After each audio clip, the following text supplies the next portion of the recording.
Well, welcome to this episode of Extreme Reloading. Today, we're finally going to get behind this gun, going to get behind the trigger. All that work that we've been doing, preparing these 243 Winchester loads, we're going to test them out, see how good they are. This is my 243 Winchester, Ruger number 1, Sporter model. Got a Vortex Viper PST on here. This is a 6 to 24, and I really like these Vortex scopes. I put a bubble level on this thing. This helps us a lot. Not so much at 100 yards like we're going to be doing today, but when we start stretching it out 400, 500, 700 yards, whatever, these bubble levels can help you reduce or eliminate canting the rifle, twisting it, whatever, and thereby make you far more accurate or more accurate. Another thing I've done to this rifle is I've added this cheek rest. This is from Creedmoor Sports, and then I took this thing, I put in the amount of foam that I wanted to make sure I had a good cheek weld on this, and without it I have kind of a jaw weld where I have good contact here, but I'm almost like having to look up to get a good sight picture through the scope. That's not what you want. You need a good cheek weld all along here and a nice level vision through your scope. So what I also have done to increase my consistency when I'm firing this thing is I've added a little bead here. So went to a craft shop, bought one of these little beads or buttons, and I shouldered this gun in various shooting positions, noted where this point of my cheek is making contact with this cheek rest, put a little X there with actually had my son put a little X there with a marker, and then exactly where that mark was, I put some epoxy, put this bead on it. Now what I'm doing is, as I'm shouldering this gun, and going for the cheek weld, feeling a good cheek weld, I make sure that this part of my cheek is touching this. And if I do that shot after shot, I'm only increasing my consistency, and it's going to improve my accuracy overall. A couple little tricks right there to help you, but it's all going to come down to the trigger squeeze at the very end. I think we've done our very best, our utmost, to make sure that we have extremely consistent ammunition prepared, and we're going to put it over the chronograph, fire 5 rounds, look at the velocities that we're getting, and of course look at the group. We're going to be measuring extreme spread and studying the group of those 5 rounds.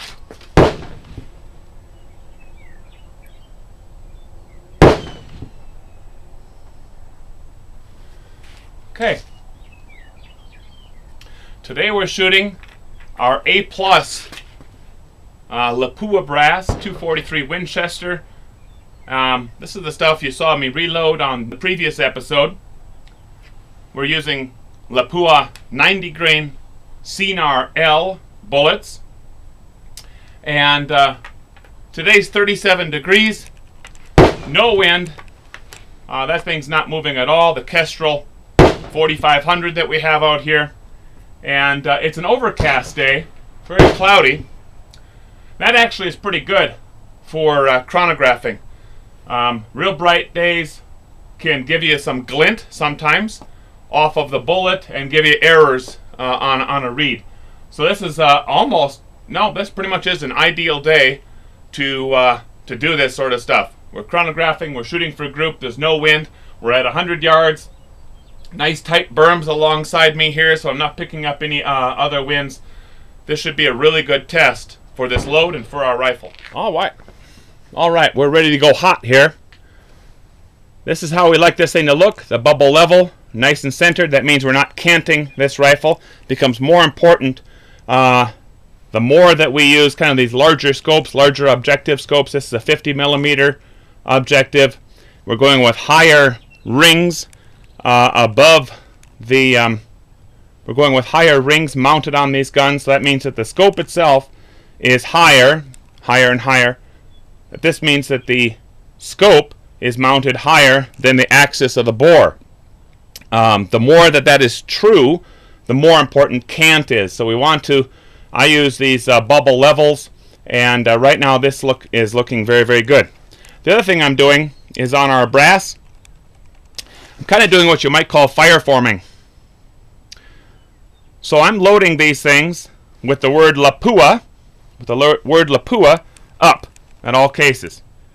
Just like this. Now that's an advantage of using a single shot rifle like these number ones. I can control that. And after this thing fires, from this point on, these cases are only going to be neck sized. And if I keep loading these things in the same way in this chamber, I actually should improve my accuracy the second time and maybe the third time that I fire these rounds in this gun.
I ended up firing 6 rounds downrange.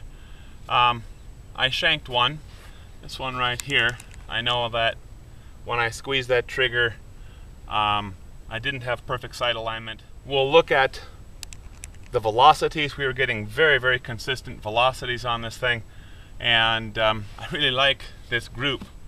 This 3 right here especially shot very, very well. We are sub MOA.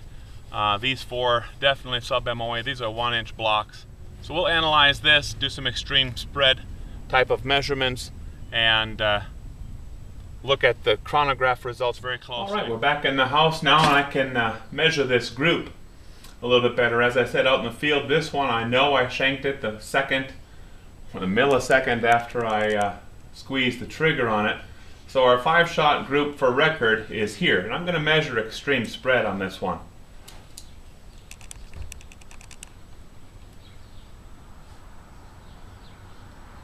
My extreme spread here is 1.282. 1.282.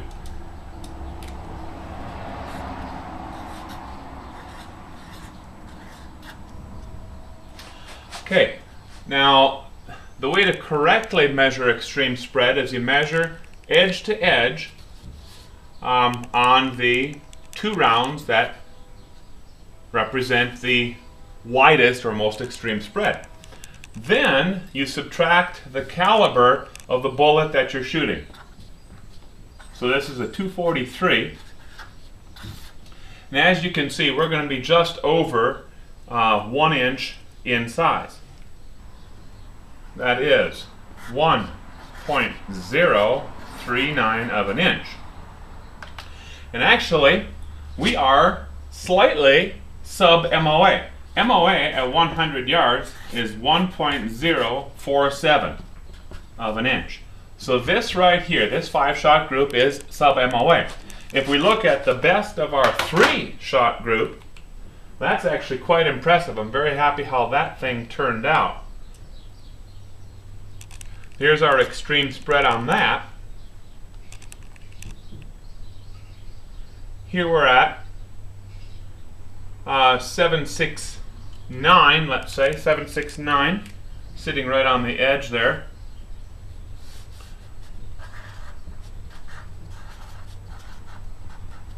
and we subtract that same 243 from it,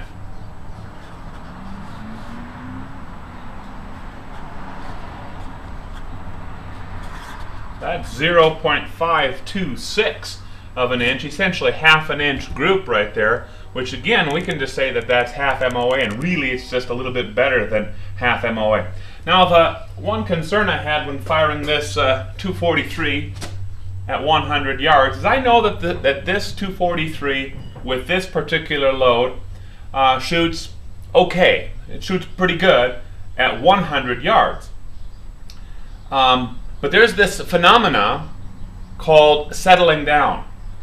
And some of these long for caliber bullets, and even this Lapua is a little bit long for caliber, it does stabilize, but it tends to start shooting even better at longer ranges. And that, when you see that happening, that's called settling down.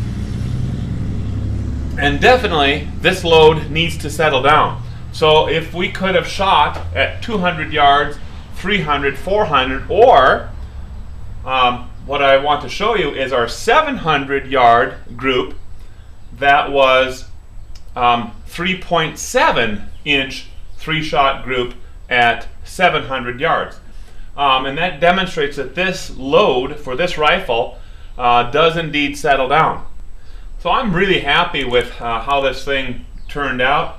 We are sub-MOA, even our 5-shot group. Best 3-shot group is half MOA. Let's recap. When we first started, I had two goals.